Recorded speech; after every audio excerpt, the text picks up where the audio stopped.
Video பார்த்துட்டு அதுக்கு வணக்கம். இன்னைக்கு என்ன பார்க்க போறோம்னு பார்த்தீங்கன்னா 10 மைண்ட் ப்ளோவிங் சைக்கிள் பேட் தான் பார்க்க போறோம். ஸோ கைஸ் வீடியோ ஸ்கிப் பண்ணாம ஃபுல்லாக பாருங்க. இன்னைக்கு ரொம்பவே இம்பார்ட்டன்ட் சைக்கிள் பேட் பார்க்க போறோம். ஸோ நீங்க லவ் பண்றீங்க, உங்க லைஃப்ல ஒரு லவ் இருக்குதுன்ற போது நிறைய யூஸ்ஃபுல்லாக இருக்க போது இந்த விஷயங்கள். ஸோ ஃபுல்லாக பார்த்தீங்கன்னா உங்களுக்கு நிறைய விஷயங்கள் தெரியும். ஸோ கைஸ் வாங்க வீடியோக்குள்ள போகலாம்.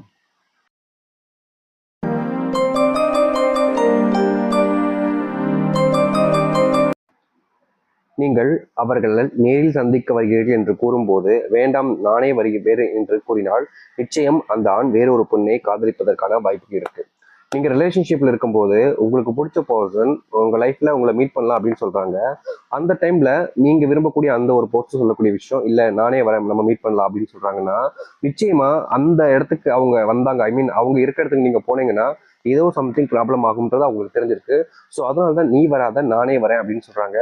அண்ட் இந்த இடத்துல பாத்தீங்கன்னா இன்னொரு விஷயமும் இதுல அடங்கும். பட் மோஸ்ட்லி இந்த ஒரு விஷயம் இருக்கான்றது நீங்க பார்க்கலாம், அதுக்கப்புறம் மற்ற விஷயங்களையும் பாருங்களேன். பட் இந்த விஷயத்துல இன்னொன்று என்னன்னு பாத்தீங்கன்னா, இப்ப நீங்க லவ் பண்ற பர்சன் நீ வராத நானே வரேன்னு சொல்றதுக்கான முக்கியமான இன்னொரு காரணம் என்னன்னா, நீங்க கஷ்டப்பட வேண்டாம் நானே வந்துடுறேன் அப்படின்றதுக்காகவும் இருக்கலாம். பட் ரெண்டு விஷயத்துல எதுன்றது நம்மளால ஷூரா சொல்ல முடியாது. பட் ரெண்டுல ஒண்ணு கண்டிப்பா இருக்குன்றதை நீங்க புரிஞ்சுக்கோங்க. மற்ற விஷயங்களும் ஓகேவா இருந்துச்சுன்னா கண்டிப்பா அவங்க வேற ஒருத்தர் விரும்புறாங்கிறத நீங்க இதை வச்சு தெரிஞ்சுக்கலாம். ஒரு ஆண் உங்களை ஏமாற்றிக் கொண்டிருக்கிறார்கள் என்றால் நீங்கள் அவருக்கு எதை செய்தாலும் சரி அவர்கள் அவர்கள் உங்களுக்காக பெரிதாக எந்த ஒரு விஷயத்தையும் முன்னின்று எடுத்து செய்ய மாட்டார்கள். அதாவது என்னன்னு பார்த்தீங்கன்னா, உங்க ரிலேஷன்ஷிப்ல ஒரு ஆண் உங்களை ஏமாத்துறாங்க சும்மா ஜஸ்ட் அப்படின்ற ஒரு காரணத்துல தான் லவ்வே பண்றாங்க அப்படின்ற போது நீங்க அவங்களுக்காக உங்க லைஃப்ல நீங்க என்ன ஒரு விஷயத்த பண்ணாலும் சரி, இல்ல உங்களுக்காக இதெல்லாம் பண்றேன் அப்படின்னு சொல்லிட்டு அவங்களுக்காக நீங்க நிறைய விஷயங்கள் முன்னிருந்து எடுத்து பண்ணாலும் சரிங்க, அவங்களுக்கு அது பெருசா தெரியாது. அண்ட் இம்பார்ட்டன்ட் அவங்க உங்களை ஏமாத்துறாங்கன்னா அவங்க உங்களுக்காக எந்த ஒரு விஷயத்தையுமே பண்ண மாட்டாங்கன்றதா யதார்த்தமான உண்மை. என்னதான் நீங்க லைஃப்ல அவங்களுக்காக எவ்வளவு விஷயங்கள் சாக்ரிஃபை பண்ணி பண்ணாலும் அவங்க எந்த ஒரு விஷயமும் உங்களுக்காக பண்ண மாட்டாங்க. அவங்களுக்கு தேவைப்படக்கூடிய விஷயம் எதுவோ அதுக்காக மட்டுமே தான் உங்கள்கிட்ட முயற்சி பண்ணுவாங்க, பேசுவாங்க, எல்லாமே செய்வாங்க. ஸோ இப்படிப்பட்ட பர்சன் உங்களை எப்பவுமே ஏமாற்றுறாங்கன்றதை நீங்க தெளிவாக ஈஸியாக புரிஞ்சுக்க முடியும். என்னதான் ஒரு ஆண் உங்களை விரும்புவதும் மற்றொரு பெண்ணையும் விரும்பி இருந்தாலும் கூட நீங்கள் அவர்களை திருத்த வேண்டும் என்று நினைத்து செய்யக்கூடிய எந்த ஒரு விஷயங்களும் மாற்றம் அடையாது. மீண்டும் மீண்டும் அவர்கள் வேறு ஒரு நபரை காதலிப்பார்கள், உங்களை ஏமாற்றவும் செய்வார்கள். அதாவது என்னதான் பார்த்தீங்கன்னா, நீங்க ஒருத்தவங்க மேல அன்பு பாசம் வச்சு அவங்களுக்காக எல்லாத்தையுமே நீங்க செஞ்சு கொடுத்தாலும் அவங்க ஏற்கனவே ஒருத்தவங்களை விரும்பினாலும் சரிங்க, இல்ல புதுசா ஒருத்தங்களை விரும்புறாங்கனாலும் சரிங்க, மறுபடியும் மறுபடியும் நீங்க அவங்கள திருப்தி சமாதானப்படுத்தி மாற்றி அமைச்சிடலாம் நினைச்சீங்கன்னா அது உங்களுடைய முட்டாள்தனம் தான். நீங்க எப்படிதான் ஒரு போர்த்தன் வேற ஒருத்தவங்களை உங்களை விரும்பும் போதே விரும்பிட்டாங்க அப்படின்ற போது கண்டிப்பா நீங்க என்ன பண்ணாலும் சரி அகைன் அவங்க வேற ஒருத்தவங்களை விரும்பதான் செய்வாங்க. ஐ மீன் அவங்களுடைய கேரக்டரே அப்படிதான். நீங்க அவங்கள திருத்தணும்னு நினைச்சீங்கன்னா கண்டிப்பா அது உங்களுடைய முட்டாள்தனம். கடைசியில ஏமாந்து நிக்கிறது நீங்களா தான் இருப்பீங்க, அவங்க கிடையாது. ஏன்னா அவங்களுக்கு வேற ரிலேஷன்ஷிப் இருக்குதுன்ற புரிஞ்சுக்கோங்க. இங்க இருக்கக்கூடிய சில பெண்கள் ஒரு ஆண் மற்றொரு ஆண் பெண்ணையும் விரும்புவான் என்று தெரிந்தும் கூட அவர்களை தன் பக்கம்தான் இருக்க வேண்டும் என்பதற்காக அவர்களை மாற்ற நினைக்கிறார்கள். ஆனால் இப்படிப்பட்ட ஆணோடு நீங்கள் வாழ வேண்டும் என்பதை நினைப்பதே ஒரு முட்டாள்தனம் தான்றதை நான் சொல்றேங்க. அதாவது இது என்னன்னு பார்த்தீங்கன்னா, உங்க ரிலேஷன்ஷிப்ல நீங்க வாழ்றீங்க, ஹாப்பியா இருக்கீங்க, ஓகே தான்.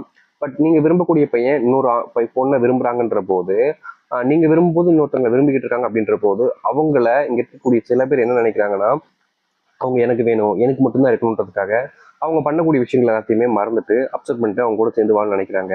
பட் இது என்னன்னு அப்படின்னா, உங்களை ஏமாத்துறாங்க ஒருத்தங்க அப்படின்ற போது நீங்க சொன்னோடனே அவங்க திருந்தி உங்களுக்கு உண்மையா இருப்பாங்களா அப்படின்னு கேட்டீங்கன்னா 100% கிடையவே கிடையாதுங்க.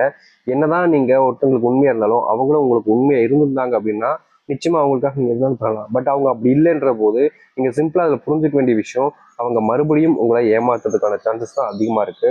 ஸோ இப்படிப்பட்ட போர்ஷன் நீங்க திருத்தினாலும் சரி, இல்லை அவங்களுக்காக என்ன வேணா பண்ணி மாத்தி கொண்டு வந்து நினைச்சாலும் சரி, அது உங்களுடைய முட்டாள்தனமாக தான் இருக்கும். என்னைக்குமே ஒருத்தங்க உங்களை விரும்புவதே ஒருத்தவங்க விரும்புறாங்கன்னா அவங்களுடைய எண்ணங்கள் மாறிடுச்சுன்றதை நீங்க புரிஞ்சுக்கோங்க. நீங்க உங்களுக்கு தேவையில்லைன்றதையும் தெரிஞ்சுக்கோங்க. உங்களுடைய மனதில் இதை எப்படி சரி செய்யலாம் என்ற கேள்வி இருந்தால் முடிந்த அளவுக்கு அவர்களை விட்டு நீங்கள் விலகுவது சிறந்தது. அவர்கள் தான் வேண்டும் என்று நினைத்தால் நிச்சயம் நீங்கள் வாழ்க்கையில் ஏமாறுவீர்கள் மீண்டும் மீண்டும். ஐ மீன் என்னன்னு பார்த்தீங்கன்னா, இது எப்படிங்க சரி செய்யலாம், எனக்கு பிடிச்சவங்க தான் அவங்க என்னை விட்டு போய்வாங்களோன்னு பயமா இருக்கு, வேற ஒரு பொண்ணு கூட பேசுறாங்க அப்படின்னு நினைச்சு நீங்க நிறைய ஃபீல் பண்ணிருக்கலாம். இது எப்படி சரி செய்யலாம்னு கேட்டீங்கன்னா, இதெல்லாம் சரி பண்ண முடியாத ஒரு விஷயம் தான். ஐ மீன் எப்படின்னா, இதை வேறொருத்தவங்க கூட பேசுறாங்க பழகுறாங்கன்னு தெரிஞ்சதுக்கு அப்புறமா இதை சரி செய்ய முடியுமானா முடியாது. மறுபடியும் அவங்க பண்ணாம இருக்க வேணா வைக்க முடியும். அதுதான் இங்க முக்கியமா இருக்கக்கூடிய விஷயம். பட் என்ன பிரச்சனைனா பண்ணாமல் இருக்க வைக்க முடியும். நீங்கள் பண்ணக்கூடிய விஷயங்கள் மறுபடியும் பண்ண வைக்கிறதுக்கான சான்சஸையும் அதிகப்படுத்தும். ஸோ இதை திருத்துறதுன்றது கஷ்டமான ஒரு விஷயம். உங்கள் லைஃப்பில் உங்களுக்கு பிடிச்சவங்க கூட இருக்கும்போதே வேறவங்க விரும்புகிறாங்கன்னா முடிஞ்ச அளவுக்கு அவங்கள விட்டு வெளியே வர்றது தான் புத்திசாலித்தனமாக இருக்கும். அப்படி இல்லை அவங்க தான் வேணும்னு நினச்சிங்க மாறி மாறி அவங்ககிட்ட போய் தேடி போனீங்க அப்படின்னா கடைசியில் முட்டாள் ஆகி நிற்கிறதும் ஏமாற்றப்பட்டு நிற்கிறதும் நீங்கள் தான் இருக்கும். ஏன்னா அவங்களுக்கு வேற ஒரு பார்ட்னர் கிடைச்சிருக்காங்க, வேற ஒரு லைஃப்பும் கிடைக்கும். ஸோ கடைசியில் எந்த ஒரு இதுவும் இல்லாமல் நீங்கள் தான் லைஃப்பில் கஷ்டப்படுவீங்க. அவங்க ஜாலியாக ஃபன் பண்ணுற மாதிரி ஃபன் பண்ணிட்டு உங்கள் லைஃப்பை விட்டு ஏமாந்துட்டு வேற ஒரு லைஃப்பை பார்த்துட்டு போய்கிட்டே இருப்பாங்க. ஸோ இப்படிப்பட்ட போதும் உங்கள் லைஃப்பில் வேணுமா இல்லை வச்சுக்கணுமா அப்படின்றத நீங்கள் தான் முடிவு பண்ணணும். பட் மோஸ்ட்லி நிறைய பேரை ஏமாற்றக்கூடிய லைஃப்பில் ஏமாற இடத்துல நீங்கள் இருக்கீங்கன்றத தெரிஞ்சுக்கோங்க. ஸோ கைஸ் பார்த்தீங்கன்னா இந்த ஒரு வீடியோவில் தான் உங்களுக்கு பிடிச்சிருக்குன்னு நினைக்கிறேன். இதே மாதிரி வேறு விஷயம் வீடியோ பார்க்குறதுக்கும் சீதாட்டா பாய் பாய்.